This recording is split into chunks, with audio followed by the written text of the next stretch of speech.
जय श्री कृष्ण। नमस्कार।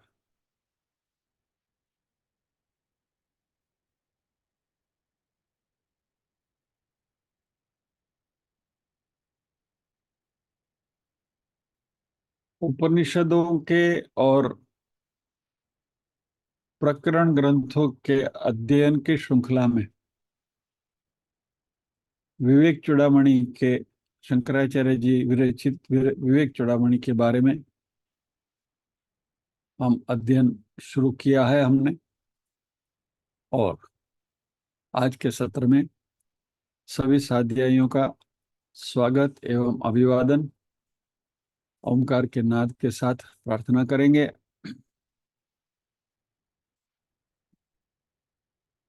ओम।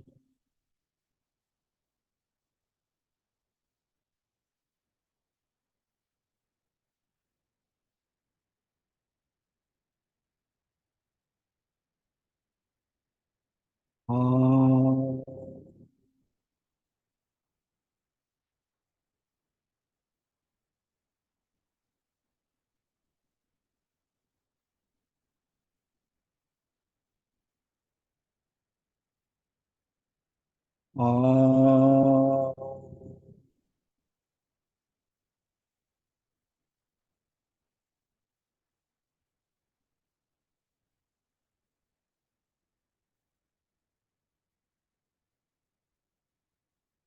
वक्रतुंड महाकाय सूर्यकोटि समप्रभ निर्विघ्नं कुरु मे देव सर्वकार्येषु सर्वदा। या कुन्देन्दु तुषारहार धवला या शुभ्रवस्त्रावृता या वीणावरदण्डमण्डितकरा या श्वेतपद्मासना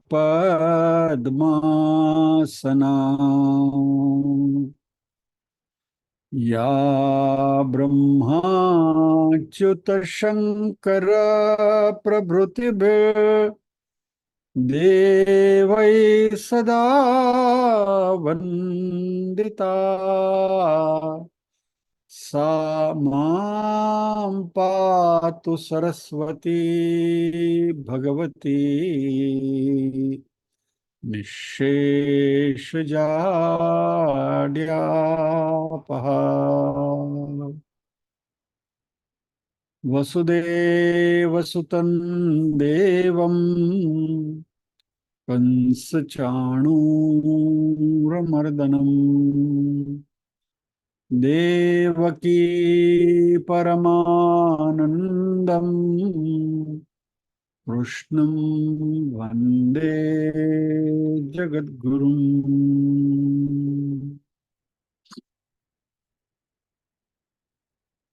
सदाशिवसमारम्भाम् शङ्कराचार्यमध्यमाम् अस्मद् आचार्यपर्यन्ताम् वन्दे गुरुपरम्पराम्।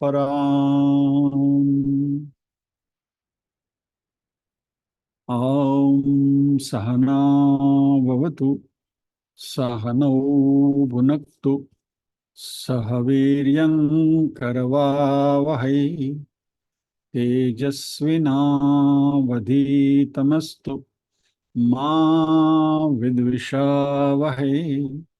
ओम शांति शांति शांति।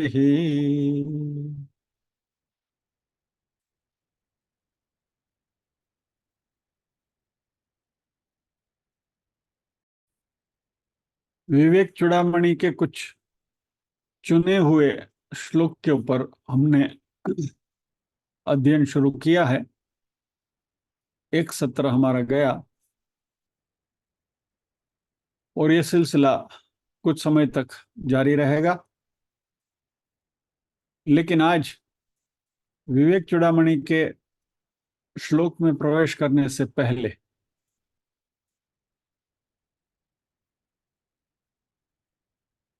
हमारे साध्यायियों के पास से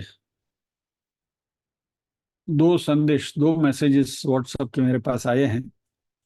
उनके बारे में पहले थोड़ी चर्चा कर लेते हैं और फिर बाद में हम विवेक चूड़ामणि में प्रवेश करेंगे।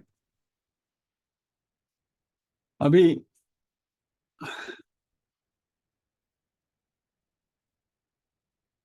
एक है, दोनों मैसेज गुजराती में हैं।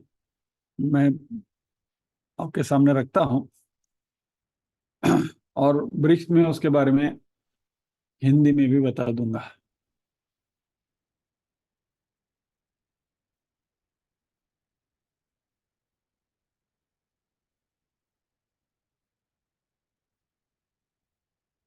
मेरा जो वतन है सौराष्ट्र में हमारा गांव है, वहां से बिल्कुल करीब कुछ 5 किलोमीटर की दूरी पर एक सिम्बर सिम्बर नाम नाम का एक छोटा सा गांव है।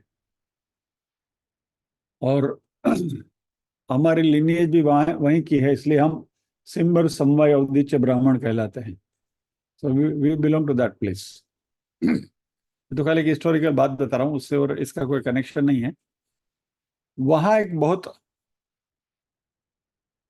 बड़े संत हो गए, जगजीवन बापू करके,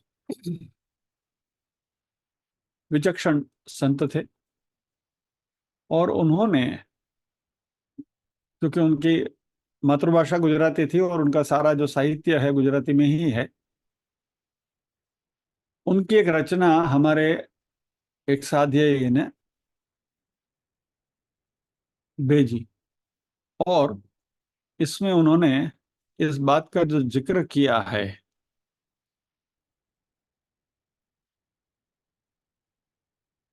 गुरु ये कह्यूं, ये आपको दिखाई दे रहा है ना? Can you see this?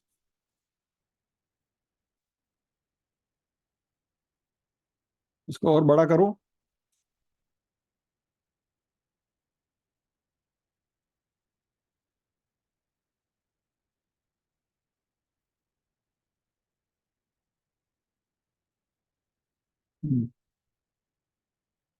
गुरु ये कह्यूं तू पूर्ण ब्रह्म परमात्मा, ते मार्ग માં કર્યો મેં પ્રવેશ જો, જાગૃત સ્વપ્ન સુષુપ્તિ મૂકી ચાલ્યા, આગળ દીઠી તુર્યા અવસ્થા શેષ જો, તુર્યાથી આગેરી ઉન્મની પાંચમી, તેનું નિર્વિકલ્પ સમાધિ નામ જો, તે સ્થળ જોતા આવાગમન ટળી ગયું, लाद्यो ते मुझने मरम निज सुख धाम जो। बस ये जो दो लाइन है, इसके बारे में चर्चा करनी है। गुरु ने कहा कि तुम पूर्ण ब्रह्म परमात्मा हो और उसी मार्ग में प्रवेश किया है। जागृत स्वप्न सुषुप्ति को छोड़कर आगे चलते हैं और आगे दिखने को मिली तुरीय अवस्था। तुरिया से भी आगे उन्मनी पांचवी, जिसका नाम है निर्विकल्प समाधि। और उस स्थल को देखने के बाद, या तो उसका दर्शन होने के बाद, या तो उसकी प्राप्ति होने के बाद, आवागमन टली गयो, यानी कि आने जाने की प्रक्रिया, यानी कि जन्म की, पुनर्जन्म की जो क्रिया है, प्रक्रिया है, चक्र है, वह बंद हो गया। आने जाने का जो क्रिया थी, वो आवागमन टली गयो। और लाद्यो ते मुझने मर्म निज सुख धाम जो, उसका जो मर्म है वह अभी मुझे मिल गया और मैं अभी सुख की अनुभूति कर रहा हूं। लाद्यो ते मुझने मरम निज सुख धाम जो, I am in the state of permanent eternal bliss. हमारे,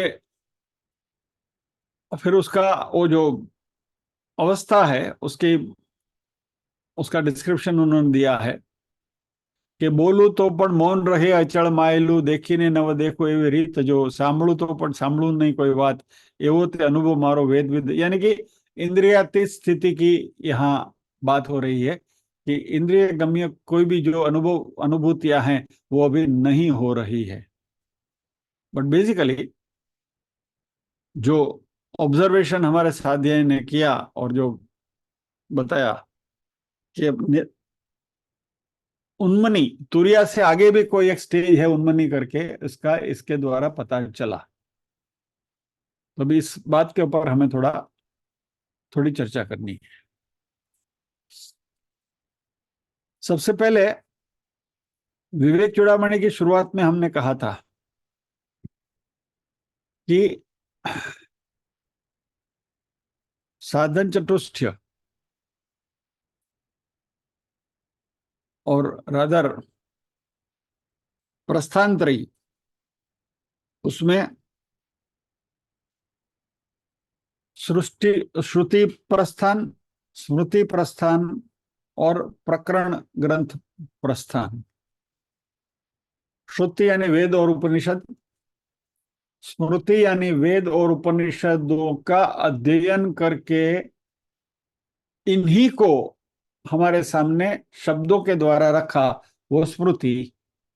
और प्रकरण ग्रंथ जो हैं वह स्मृति और स्मृति दोनों का दोहन करके अपने हिसाब से अपनी बात जिन्होंने रखी है वो सारा प्रकरण या तो प्रकीर्ण विषय। नाउ जब ऑथेंटिसिटी की बात जब भी हम करते हैं तो श्रुति प्रमाण सर्वश्रेष्ठ है, यानी कि वेद और उपनिषद में है, दैट इज अल्टीमेट, उसके आगे कुछ नहीं है, नथिंग बियॉन्ड दैट।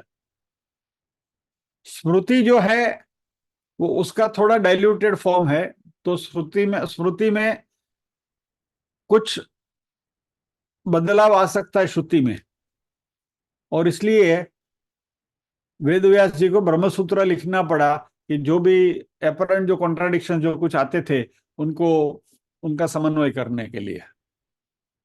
और फिर बाद में जो हमारे ऋषि मुनि वगैरह हुए, विचारक हुए, उन्होंने श्रुति और श्रुति के ऊपर अपनी अपनी कमेंट्रियां लिखनी शुरू करी, भाष्य लिखना शुरू किया। और ये जो सारा साहित्य है वह है प्रकीर्ण साहित्य, जिसमें शंकराचार्य जी की जो कमेंट्रीज वगैरह जो हम पढ़ते हैं और भी अब आचार्यों की जो कमेंट्रीज पढ़ते हैं वो सब उसमें आता है। अभी इसके आगे और एक बहुत बड़ा साहित्य का प्रकार जो हमारे में विकसित हुआ है यही ज्ञान के ऊपर, और वो है संत साहित्य। तो संतों ने भी इन सारी चीजों को इकट्ठा करके लोक भोग्य रूप में लोगों को अपने अपने हिसाब से परोसा है। तो जो भी संत जिस एनवायरनमेंट में रहते हैं उस एनवायरनमेंट के हिसाब से उन्होंने अपनी अपनी यही बातें करी हैं। और कभी कभी एक ही संत ने दो कॉन्ट्राडिक्टरी बातें भी करी हैं। फॉर एग्जाम्पल नरसिंह मेहता की बात करें तो अखिल ब्रह्मांड मां एक तू श्री हरि जूझवे रूप अनंत से, और फिर बोलते हैं कि भूतल भक्ति पदार्थ मोटू ब्रह्म लोक मां नहीं रे।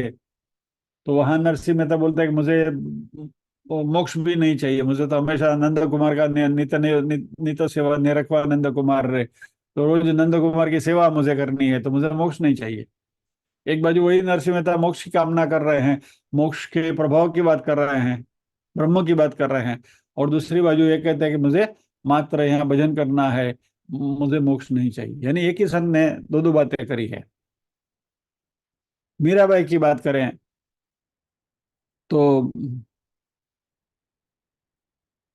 जूनू तो थयु रे देवल, जूनू तो थयु मारो अंसलो नानो रे देवल, जूनू तो थयु, बराबर। यानी कि ये काया जो है वो पुरानी हो गई, जर्जरित हो गई, और अंदर जो मेरा आत्मा रूपी हंस है वो तो छोटा है क्या, और ये जर्जरित देवल हो गया। तो वहां वो आत्मा तत्व की बात कर रही है। वही मेरा भाई दूसरी बात कर रही है, राम रमकड़ू जड़्यू रे राणा जी मने राम रमकड़ू जड़, तो वहां सगुण साकार ब्रह्म की बात कर रही है। तो यानी ये जो संत साहित्य है उसमें समय समय पर उन्होंने ये सारी बातें अपने हिसाब से रखी है, परोसी है। And we have to see all these literature in their respective context. अभी यहाँ जो जगजीवन बापू की जो हम बात कर रहे थे, उन्मनी अवस्था की, जो पांचवी अवस्था की, अभी यदि हम श्रुति को प्रमाण देखें, जैसे अभी आगे आपसे कहा, तो मांडुक्य उपनिषद वो श्रुति प्रस्थान है। तो मांडुक्य उपनिषद में जो कहा गया है, that is ultimate as far as this aspect is concerned. और मांडुक्य उपनिषद का बहुत चर्चित श्लोक, जो आपको बार बार मैंने कहा है कि उसके ऊपर हमें हमेशा नजर रखनी है, 7वां श्लोक, बराबर।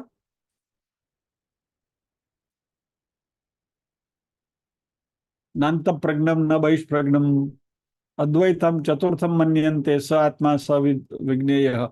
ये जो अद्वैतम चतुर्थम जो है वो तुरीय है, बराबर।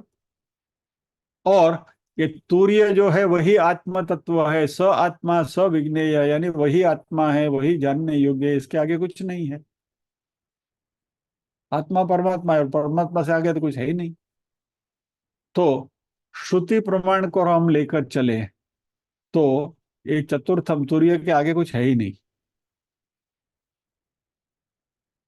अब इस बात को थोड़ा अलग तरीके से हमें समझना पड़ेगा, ये संत साहित्य के साथ उसका तालमेल बिठाने के लिए।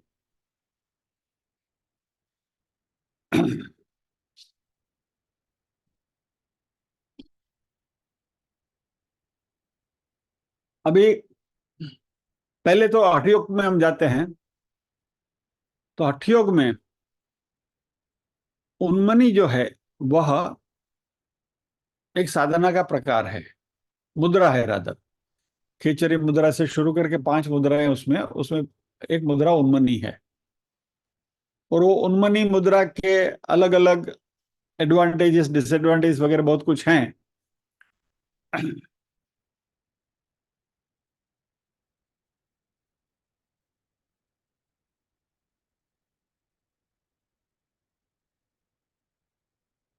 और उसका अभ्यास करके, उस मुद्रा का अभ्यास करेंगे तो चेतना की शक्ति प्राप्त होती है, भूख और प्यास को नियंत्रित करने में मदद रूप होता है, आत्मविश्वास बढ़ता है, गुस्से को नियंत्रण करने में मदद मिलती है। इस मुद्रा से पाचन तंत्र की कार्यक्षमता बढ़ाने में काफी मदद मिलती है। यह मुद्रा मस्तिष्क और नर्वस सिस्टम को ऊर्जान्वित करने में सहायक है। और यह मुद्रा मन और शरीर में संचित तनाव को दूर करने के लिए आराम देने में भी मदद करती है। अभी ये तो हो गई योग की बात, हठ योग की बात। Now this is purely a physical exercise, ये शरीर से जुड़ी हुई बातें हैं। और ये पर्टिकुलर मुद्रा का अभ्यास करके आपको फायदे होते हैं, ऐसा ये योग का जो अभ्यास कर रहे हैं उनका ये कहना है। लेकिन अभी हम यहाँ शरीर से तो आगे निकल गए। मंडूक्य उपनिषद में जब भी हम तुरीय तक पहुंच गए, तो तुरीय में तो शरीर की कोई अहमियत रहती नहीं है। जो ट्रांसेंडेड ऑल द 3 बॉडीज, बराबर। स्थूल शरीर हो गया, सूक्ष्म शरीर हो गया, कारण शरीर हो गया, 3 शरीर को हमने ट्रांसेंड किया। और चौथी अवस्था जो आई वो तुरीय की आई। अभी यहाँ क्या होता है, ये संतों का जो ऑब्जर्वेशन है कि तुरीय अवस्था में हमें ब्रह्म भाव की अनुभूति होती है, लेकिन फिर भी हमारा मन है, यानी साक्षी भाव से हम वहां बैठे हैं। We are there in the stage of witness की। और तुरीय में से जागृत स्वप्न सुषुप्ति में आवागमन हो सकता है, क्योंकि मन साक्षी के रूप में बहुत सूक्ष्म रूप में बैठा है मन। लेकिन you can move among these 4 stages हालांकि तुरीय सबसे उच्च अवस्था है जो आत्म तत्व की अनुभूति कराता है। अभी यहां जो संत साहित्य जो कहता है, जो उन्मनी की जो बात कर रहे हैं, उसमें इस शब्द की यदि आप इटिमोलॉजी देखेंगे, बराबर, भाषा शास्त्र इसका देखेंगे, तो उसकी संधि है उत मनी। उत यानी ऊपर, बियॉन्ड, परे, मनी यानी मन, मन से परे, यानी मन को भी जब आपने पीछे छोड़े थे। अभी तक तुरीय में क्या था, मन साक्षी के रूप में बहुत सुषुप्त अवस्था में, सूक्ष्म अवस्था में विद्यमान है। आत्मा, आत्मानंद आपको प्राप्त हो रहा है, आप बिल्कुल you are in a state of bliss, लेकिन वहां मन साक्षी के रूप में विद्यमान है। और यह जो स्थिति है, जो संत साहित्य कहता है, ये उन्मनी की जो स्थिति है वो ऐसी है कि जिसमें आपने मन को भी ट्रांसेंड कर दिया। अब इस बात को समझिए, मन को ट्रांसेंड कर दिया यानी क्या।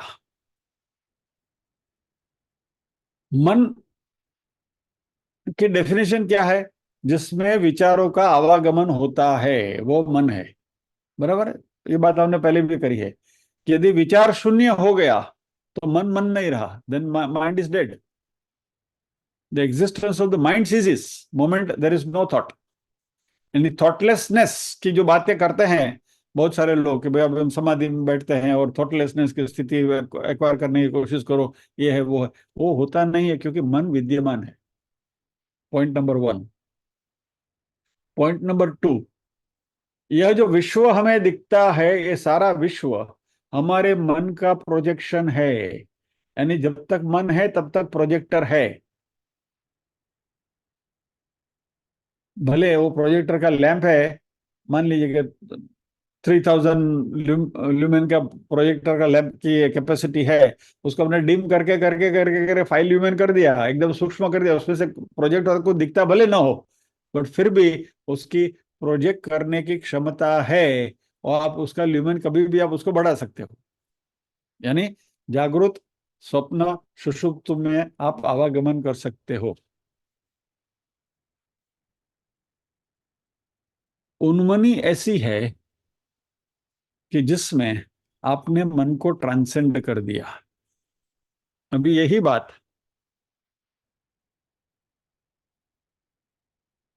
संत ज्ञानेश्वर महाराज ने अपने अभंग में करी। देखिए संत साहित्य का संतों को एक यही एक ही बात अलग अलग तरीके से कैसे उनको प्रभावित करती है और कैसे उनके पास से भी प्रकट होती है।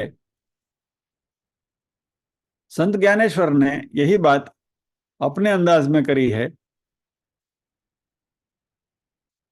उन्मनी संयोगे गोसावी विराजे, चहु देहाचे ओझे निवारोनी, सोहस्मीचे छंदे परिपूर्ण। इसमें सोहम का जाप चलता है। विज्ञान खूण जेथे नाही, चंद्र सूर्या होने तेज ते आगळे, अव्यक्ते व्यापेले अनुभवे, अनुभवाचे खूण गुरुगम्य जाणते, ज्ञान देवे विनंती हेची केली। यानी स्थूल सूक्ष्म कारण और महाकारण या जो देह का जो निराश करके योगी मन को ही विसरा के उन्मत्त की अवस्था में वो योगी विराजमान होता है और सच्चित ब्रह्म ही मैं हूं, ऐसा अपरोक्ष ज्ञान उसे प्राप्त होता है। और यह जो ज्ञान जब भी होता है, वह ब्रह्म ज्ञान का जो तेज है, उसका तेज सूर्य चंद्र और ब्रह्म और सूर्य और चंद्र के तेज से भी ज्यादा तेजस्वी है वो ज्ञान की आभा ऐसी है। और वह अव्यक्त परमात्मा के द्वारा ये जो अनुभव हमें मिलता है, और यह अनुभव गुरुगम्य होता है, ऐसे माऊली सांगतात। यानी कि ज्ञानेश्वर कहते हैं कि ये अनुभूति गुरु की कृपा के द्वारा ही मिलती है। अभी ये ज्ञानेश्वर महाराज की कथनी है उन्मुनि के बारे में। जगजीवन बापू ने भी वही बात करी। अच्छा, अभी एक और बात आपसे कहूं।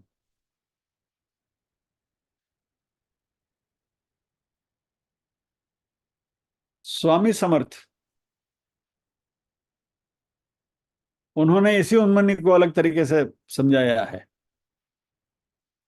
उन्होंने, उनके पास अपने शिष्य वृंद में कई प्रकार के शिष्य थे, और स्वामी समर्थ का एक वैशिष्ट्य था कि सामने जैसा शिष्य है और उसका जो अधिकार है या तो उसकी जो पातड़ी है, उसका जो स्टेज है, वो हिसाब से वह ये बात उनको समझाते थे।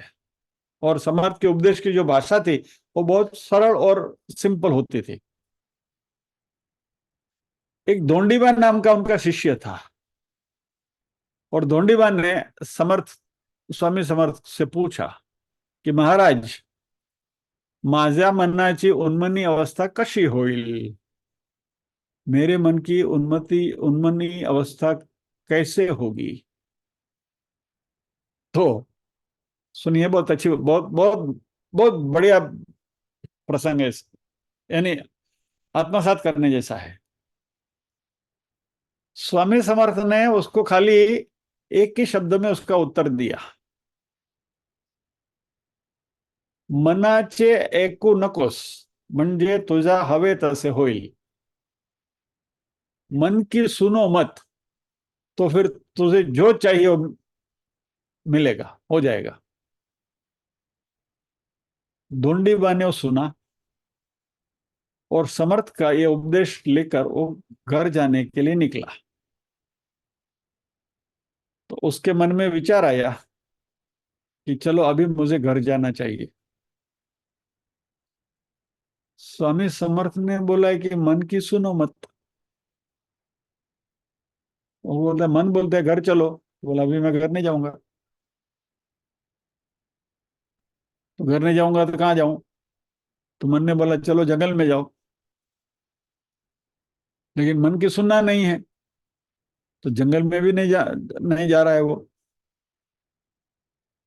धीरे धीरे धीरे धीरे इस तरीके से सोचते सोचते सोचते जो भी विचार करे उसका कॉन्ट्रडिक्टरी विचार मन में आता है। तो धोंडीबा के लक्ष्य में आया कि मन में परस्पर विरोधी विचार आते रहते हैं, मनात परस्पर विरोधी विचार येत राहतात। अशा वेळी काय करावे, ऐसी स्थिति में क्या करना चाहिए? एक बार सोचता घर जाऊं, फिर बोलते घर घर नहीं जाना है। मन, तो अभी मन का सुनने का नहीं, इसका अर्थ क्या?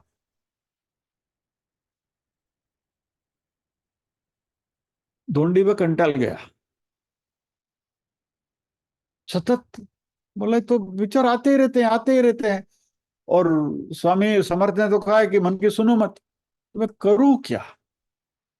तो ये करते करते करते करते करते धोंडीराम ने धोंडीबा ने श्री राम जय जय राम का जाप शुरू। श्री राम जय जय राम, श्री राम जय जय राम, श्री राम जय जय राम। अभी वो जाप उसके मन में इतना रममाण हो गया, 3 दिन 72 आवर्स एक की जगह पर बैठे हुए उसने मात्र जय राम जय जय राम का जाप किया, और उसका मन विचारहीन स्थिति में, यानी कि उन्मनी स्थिति में पहुंच गया। तभी उसको पता चला कि उन्मनी क्या है। यानी मन में दूसरा कोई भी विचार ना आते हुए मात्र परमात्मा का ध्यान, यानी परमात्मा के साथ एक रूपता, और इस एक रूपता का आनंद, वही उन्मनी है। यानी समर्थ ने बहुत सिंपल सादे शब्दों में खाली एक ही सेंटेंस कहा कि मन की सुनो मत, और इसको धोंडीबा ने इतनी अच्छी तरह से आत्मसात कर लिया कि उनको उन्मनी की अनुभूति हो गई। तो मन की उन्मनी अवस्था यानी ईश्वर का साक्षात्कार, या तो ईश्वर के साथ जुड़ना, जिसको हमने भगवत गीता में योग कहा है।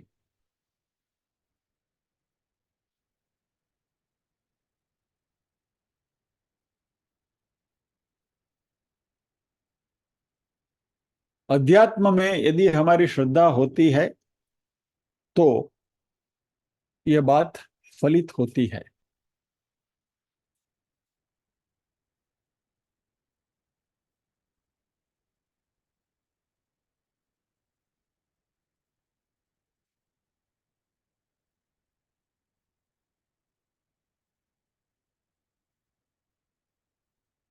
यानी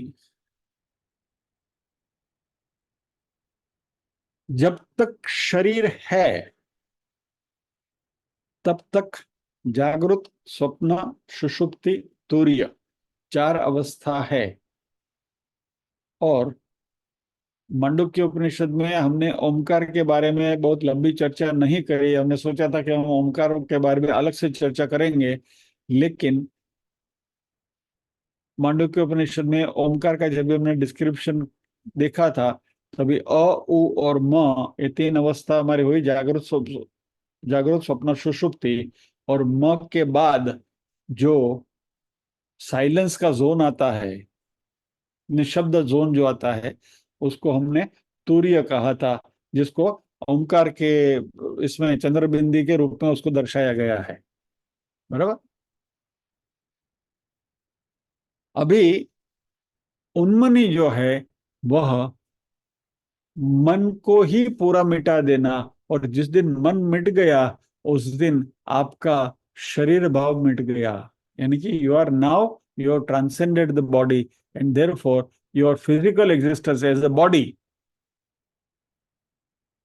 स्थूल, सूक्ष्म और कारण, तीनों शरीर से मुक्त हो गए। तीनों शरीर से मुक्त हो गए यानी कि आत्मानुभव हो गया, आत्म तत्व की जानकारी हो गई। वही आत्मा सो परमात्मा, वही अहम ब्रह्मास्मि, वही सोहम।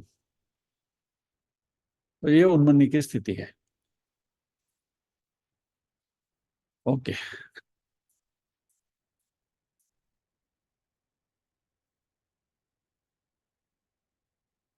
मुक्ताबाई ने ज्ञानेश्वर को यह कहा था, मन मारो नी उन्मन करा, ताटी उगड़ा ज्ञानेश्वरा। मन को मार के उसको उन्मन करो, यानी कि उसको उन्मन करो, मन से यू यू ट्रांसेंड द मन।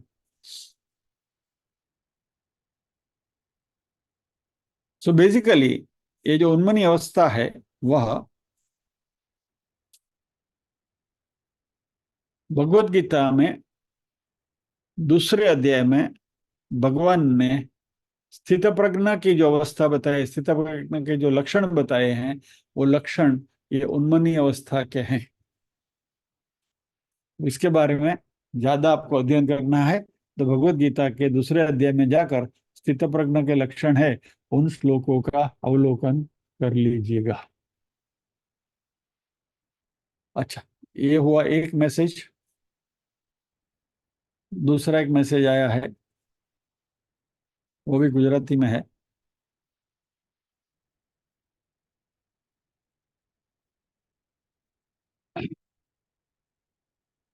ये व्हाट्सएप यूनिवर्सिटी का मैसेज है, और ये मैसेज आपके सामने इसलिए रख रहा हूं कि यदि आप भगवत गीता और उपनिषदों का ध्यान से अध्ययन करते हैं तो ऐसे मैसेजेस की आपके लिए कोई अहमियत नहीं होनी चाहिए, ऐसा मैं बहुत दृढ़ता पूर्वक मानता हूं। और मैसेज आपके सामने पढ़ कर बताता हूँ, सीधा हिंदी में ट्रांसलेशन ही करता हूँ। विराट की विदाई। आज महामानव भगवान श्री कृष्ण का पृथ्वी पर से विदाई का दिन, यानी 18 मार्च। सबसे पहले मेरी आपत्ति है कृष्ण को महामानव बोलना। कृष्ण वॉज नॉट ह्यूमन, महामानव नहीं थे। कृष्ण भगवान कृष्ण थे और पूर्ण पुरुषोत्तम भगवान थे, यानी अंशावतार भी नहीं थे, पूर्णावतार थे। Number one. जी हाँ, आज महामानव श्री कृष्ण ने जी हाँ, आज महामानव श्री कृष्ण की पृथ्वी पर से विदाई होने के 5119 साल हुए हैं। वह मनुष्य के बीच में से फाल्गुन कृष्ण पक्ष ईस्वी सन 3102 के दोपहर को 2 बजे उन्होंने विदा ली थी। Now the person who has written this message, let me express my concern about it, कि उनको पता नहीं है कि कृष्ण परमात्मा है। He is beyond time and space. न तो उनको समय से कोई लेना देना है, न तो स्थल से कोई लेना देना है। तो जो प्रिसाइज टाइमिंग वगैरह लिखते हैं, और इससे भी डिस्टर्बिंग बात यह है, जरा नाम के पादरी ने कृष्ण को हिरन मानकर जंगल में उनको सरसंधान किया था, बाण लगाया था। और तभी पारधी को आश्वस्त करते हुए श्री कृष्ण ने कहा कि हे जरा, यानी कि हे पारधी, मेरा पृथ्वी पर का समय पूरा हो गया है। तूने कुछ गलत नहीं किया है। कर्म की गति न्यारी है, कर्म की गति न्यारी है। त्रेता युग में मैंने ही तुम्हें राम के स्वरूप में बाण से बाली करके तेरी हत्या मैंने करी थी। वो मेरा कर्म परिपक्व होकर 126 साल में के बाद परिपक्व होकर मुझ पर आया है, उसका फल मुझे मिला है। तो निमित्त है, तेरा शोक और कल्पांत अस्थान है। ना, दिस इज एब्सोल्यूट स्टुपिडिटी।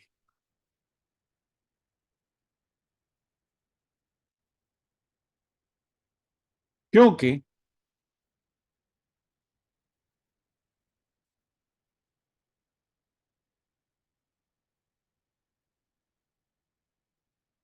चौथे अध्याय का 14वां श्लोक भगवान स्वयं कह रहे हैं, नमाम कर्माणि लिम्पन्ति न मे कर्म फले स्पृहा इति माम यो विजानाति कर्म न स बध्यते।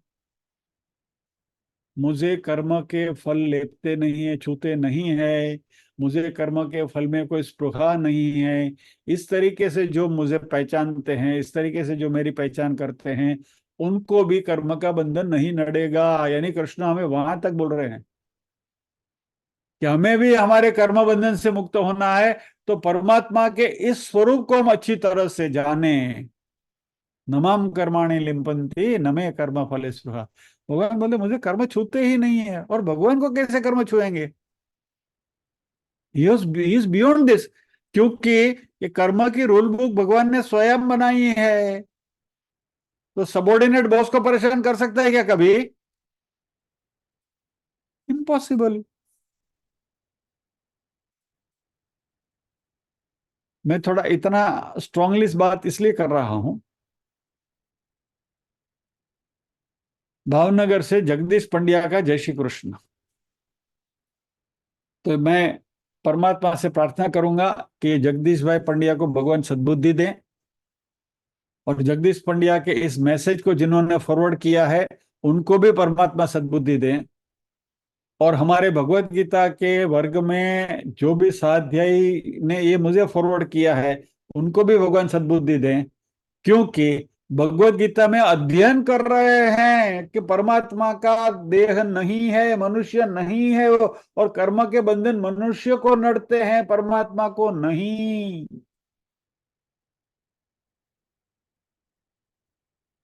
हमारा शरीर पंचीकृत महाभूत से बना हुआ है, परमात्मा का शरीर अपंचीकृत महाभूत से, माया से बना हुआ है। ये सारी बातें हम कितनी बार कर चुके हैं। तो ये निधि ध्यासन हमारा होता नहीं है क्या?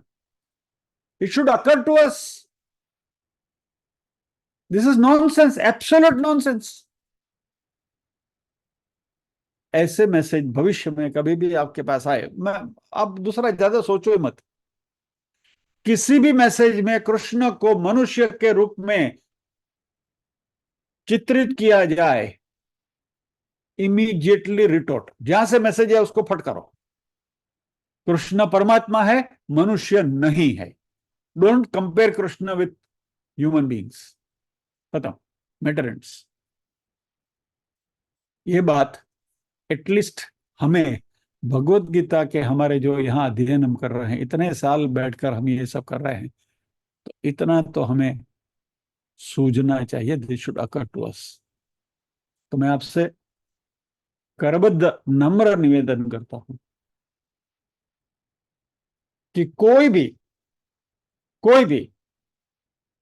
कृष्ण को मनुष्य के रूप में कंपेयर करना चाहे, मनुष्य की इमोशंस के साथ कंपेयर करना चाहे, दूर रहिए उससे। कृष्ण अलग है, कृष्ण तत्व अलग है, वो परमात्मा है, पर ब्रह्म है, वो हमारे जैसे मनुष्य नहीं।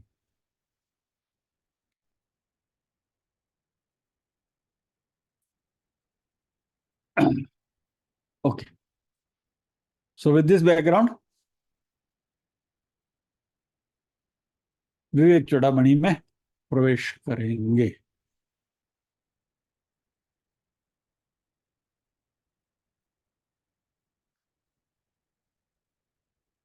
हम जो निधि ध्यासन की जो बात करते हैं ना, यही निधि ध्यासन है कि जो चीज हमने सीखी है, जो चीज हमने समझी है, जो चीज हमने आत्मसात करी है, वो समय पर दिमाग में आनी चाहिए, वो फ्लैश होना चाहिए कि भाई ये तो हमने सीखा है, ये ऐसा नहीं है। It should occur to us. तो ही फायदा है ये सब करने का। बाकी तो एक घंटा बैठे खंखेरी नुबा थे जो नौबत पूरी थी, क्या फायदा। और ऐसे में से कहीं से भी आए, कोई भी विद्वान के पास से आए, तत्वबोध में हमने सबसे पहली चीज सीखी थी विवेक। बस ये विवेक को ही जागरूक करना है, सतत जागरूक, उसको धार निकालते रहना है, उसको डेली शार्प करना है उस विवेक। यानी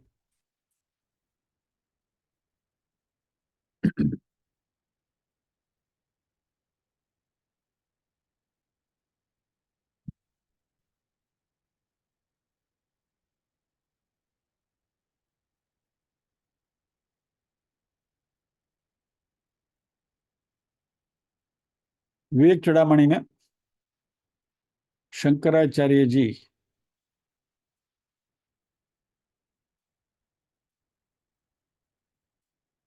चलिए मैं पहले से डिस्प्ले करता हूं। हम क्रमबद्ध नहीं ले रहे हैं, जैसे आपको पहले भी बताया गया था। तो पूर्व के सत्र में हमने इस मंगलाचरण के श्लोक के ऊपर चर्चा करी थी। सर्व वेदांत सिद्धांत गोचरम तम गोचरम गोविंदम परमानंदम सद्गुरुम प्रणतोस्म्यहम। बराबर। जो अज्ञेय होकर भी संपूर्ण वेदांत के सिद्धांत वाक्यों से जाने जाते हैं, उस परमानंद स्वरूप सदगुरु देव श्री गोविंद को मैं प्रणाम करता हूँ। शंकराचार्य जी ने अपने गुरु को वंदन किया। दूसरे श्लोक में ब्रह्म निष्ठा का महत्व उन्होंने बताया। ये हमने डिटेल में मांडुक्य उपनिषद के एक सत्र में चर्चा करी है, आपको याद होगा तो। जंतु नाम नर जन्म दुर्लभ मत पुंस्त्वं ततो विप्रता तस्मात् वैदिक धर्म मार्ग परता विद्वत्वमस्मात् परम आत्मानात्म विवेचनम स्वनुभवो ब्रह्मात्मना संस्थितेर्मुक्तेर्नो शतकोटि जन्म सुकृतैर पुण्य विना लभ्यते। कितनों को याद है कि ये श्लोक हमने किया है? त्रिनेत्र विनायक भाई। और कौन है? तो हम सब करिए जिनको याद है वो। रीटा बेन पंचाल। और किसी को याद आ रहा है? नीरूबेन। ये पूरा श्लोक हमने डिटेल में डिस्कस किया है, बहुत गहराई में। सुरेश जी। और कोई? हीना बेन। धीरे धीरे उंगलियां उठ रही हैं। दिलीप भाई। ओके। वेल, पहले तो नर्व जन्म दुर्लभ है। मनुष्य का देह प्राप्त होना, क्योंकि 84 लाख योनियां हैं, उसमें से एक योनि मनुष्य की है, वो दुर्लभ है। मनुष्य की योनि प्राप्त होने के बाद पुरुष होना, ये पुरुष यानी क्या है उसके भी हमने चर्चा करी। पुरुष यानी मेल नहीं, दैट मेल माइंडसेट, वह, उससे भी ब्राह्मणत्व का मिलना कठिन है, यानी ब्राह्मण यानी वापस जन्म से ब्राह्मण नहीं। ब्राह्मणत्व की भी हमने चर्चा करी थी, वो क्या है, यानी ब्रह्म में जो रममाण है वो ब्राह्मण, सतत ब्रह्म में जो रममाण है उसको ब्राह्मण कहते हैं। और ब्राह्मण होते हुए भी वैदिक धर्म का पालन कर जो करता है, और वो करते करते विद्वान होना, यानी कि शास्त्रों का अध्ययन जिसने किया है, वो कठिन है। और ये सब कुछ होने पर भी आत्मा अनात्मा का विवेक, देखो विवेक वापस आया, आत्मा अनात्मा का विवेक, सम्यक अनुभव, ब्रह्मात्म भाव से स्थिति और मुक्ति, ये तो करोड़ों जन्मों में किए हुए शुभ कर्मों के परिपाक के बिना प्राप्त हो ही नहीं सकते। इस श्लोक का हमने अध्ययन किया था। आज हमें उसके बाद वाला तीसरा श्लोक हम सारे श्लोक लेने वाले नहीं हैं, बट फिर भी कुछ चुने हुए श्लोक लेने हैं। ये दूसरा श्लोक तो क्योंकि हमने कर लिया है, इसलिए खाली जिक्र कर दिया आपको, just to recollect your memory. आज हमें तीसरा श्लोक करना है। दुर्लभम त्रयमेवैतद् देवानुग्रह हेतुकम मनुष्यत्वम मुमुक्षुत्वम महापुरुष संश्रयः। इसके संधि विषय, संधि विच्छेद भी आपको बताता हूँ।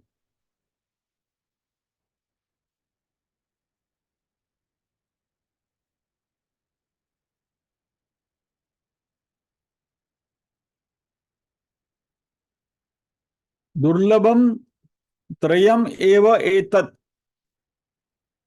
देव अनुग्रह हेतुकम मनुष्यत्वम मुमुक्षुत्वम महापुरुष संश्रयः। यानी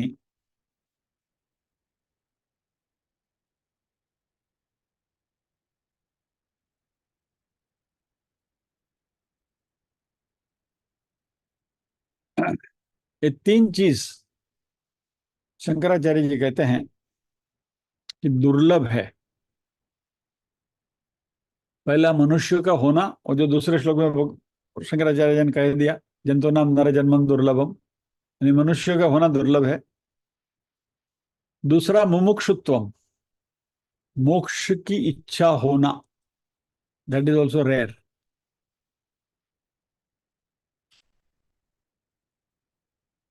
मीनू शर्मा के लिए यह मैसेज है। मनुष्य देह तो मिल गया, उसके बाद में मोक्ष की इच्छा होना दुर्लभ है। आज ही बात हुई थी हमारी संस्कृत की क्लास में। It is very very rare. बहुत चुने हुए लोगों में ये इच्छा होती है। किनको होती है अभी शंकराचार्य जी बताने वाले हैं। और तीसरा, महापुरुषों का संग, इनकी प्राप्ति केवल भगवत कृपा से ही संभव है। यानी कि परमात्मा की यदि हमारे ऊपर कृपा हुई तो ही मनुष्य का जन्म मिलता है, और मनुष्य का जन्म मिलने के बाद अध्यात्म के मार्ग पर चलने की प्रेरणा होती है। और तीसरा, इस मार्ग को बताने वाला कोई मार्गदर्शक भी हमें परमात्मा की कृपा से ही मिलता है, ऐसा शंकराचार्य जी कहते हैं। इस श्लोक के ऊपर हमें चर्चा करनी है, लेकिन आज नहीं करेंगे। 8 मिनट में नहीं होगी, तो today will wind up early.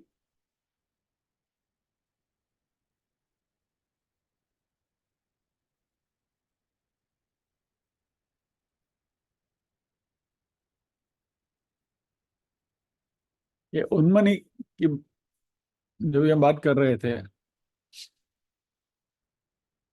उसको खोजते खोजते बहुत कुछ मिला मुझे। मुझे ये बहुत अच्छा लगता है।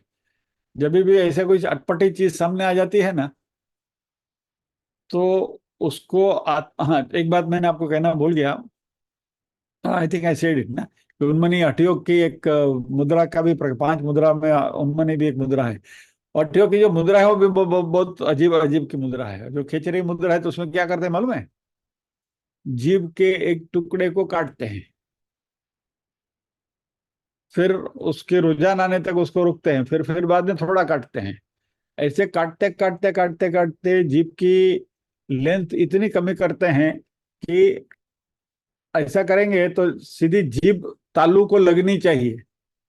अभी हम लगाते हैं, क्या होता है? जीभ बेंड होती है तालू को लगते हुए, क्योंकि जीभ लंबी है। तो करीब इतना पोर्शन वो काट देते हैं, और तब जाके उसकी खिचड़ी मुद्रा बनती है। वैसे जाते जाते उन्मनी में जाते हैं। इट्स वेरी डिफिकल्ट प्रोसेस, यानी कि वो धंधा करना ही नहीं है हमें, और इसके बारे में सोचना भी नहीं है। That's why I did not go into the detail of it. वो तंत्र में जाओगे ना, पागल हो जाओगे। ऑफकोर्स जो करते हैं उनको आनंद है, क्योंकि उनका भी एक अलग प्रकार का अभ्यास है और अलग प्रकार की उनकी साधनाएं हैं। लेकिन ये हमारे लिए, गृहस्थियों के लिए वो नहीं है।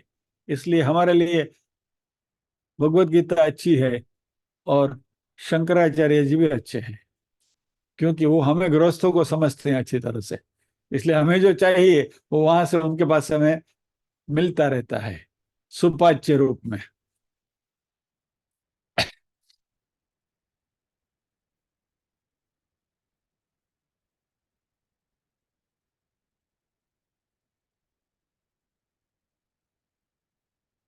उन्मनी की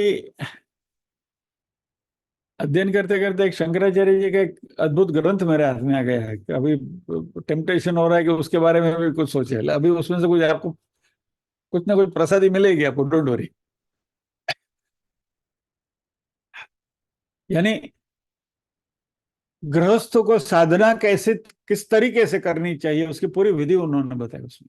बहुत अनूठा ग्रंथ मिला है। तो उसमें से देखेंगे कुछ, as and when time permits, कुछ प्रसादी आपको उसमें से भी मिलती रहेगी, डोंट वरी। मेरे पास जो भी आता है मैं बांटूंगा आप। पहले थोड़ा मैं अध्ययन कर लूं, और फिर बाद में मेरी समझ में आए फिर, तो फिर कुछ मैं कहूँ ना आपसे। मेरी समझ में नहीं है तो फिर कुछ फायदा नहीं। Anyway, so with this will pause here. आज हम यहीं रुकेंगे, प्रार्थना करेंगे।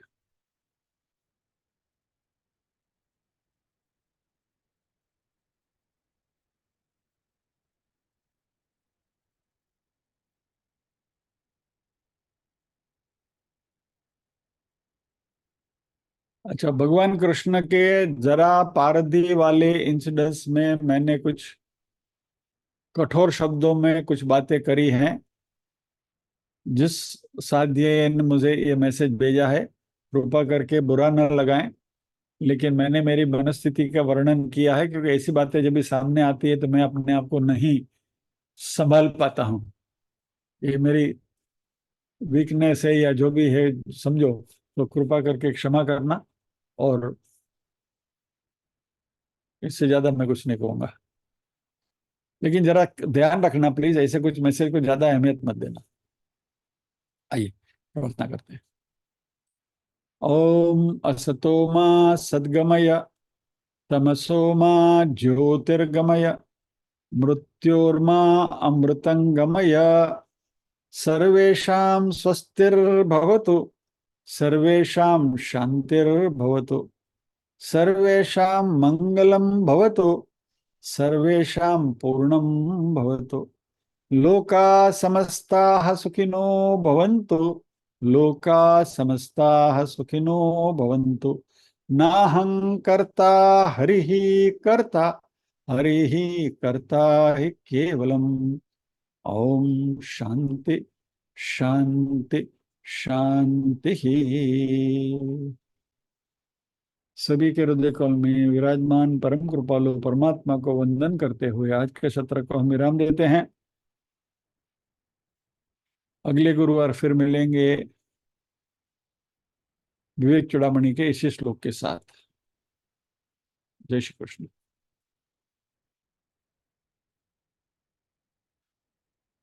आप सोमनाथ के बाजू में भालका तीर्थ है, वहां यदि आप जाएंगे, जहाँ बताते हैं कि भगवान ने देवोत्सर्ग किया था, तो ये कहानी वहां आपको ब्लैक बोर्ड पर लिखी हुई भी मिलेगी, बट दैट डजंट मीन कि इट इज ऑथेंटिक। वो तीर्थ स्थल है, वो अपना महात्म्य बनाने के लिए वो वहां लिखते हैं। वह उनको मुबारक, उनको वंदन। लेकिन अध्यात्म के अभ्यासु होने के नाते हमें मालूम है कि परमात्मा को कर्म के बंधन नड़ते नहीं है, और कोई भी पुनर्जन्म का कर्म परमात्मा को लागू पड़ता नहीं। इस बात को दोहराते हुए आज के सत्र को विराम देते हैं। जय श्री कृष्ण।